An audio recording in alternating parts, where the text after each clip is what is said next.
Després de l'assemblea extraordinària de socis del Club Deportiu Tortosa, convocada per la Junta Gestora del club, Arturo Llorca va ser elegit nou president del club rojiblanc. La Junta Directiva es posa al davant del club per treballar en el tram final de la competició i per preparar un nou projecte per a la propera temporada.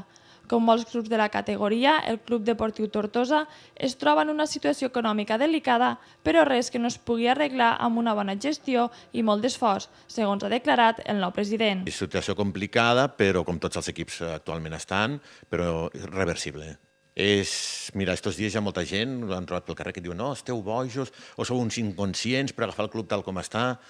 Jo crec que és el moment que el club necessita l'ajuda i nosaltres, com a aficionats i seguidors de tota la vida, creiem que algú es tenia que fer càrrec de l'equip i en plena consciència fem d'agafar l'equip per intentar recuperar i revertir la situació actual. Les pautes o la idea és ben clara, recuperar massa social, que n'han perdut en els últims anys uns 200 o 300 socis. Esperem que el soci, veient la situació actual del club, veient l'esforç que farem nosaltres per treure-lo d'on està, pugui tornar al camp. Tenim previstes un munt d'iniciatives que aniran publicant ara. Han fet una pàgina web que entrarà en funcionament d'aquí 10 o 12 dies, ja estarà en marxa, i jo espero i confio que la gent que et diu pel carrer compta en mi, nosaltres participarem, nosaltres vos ajudarem, jo espero que si tothom col·labora com s'està dient, podem treure el club d'on està.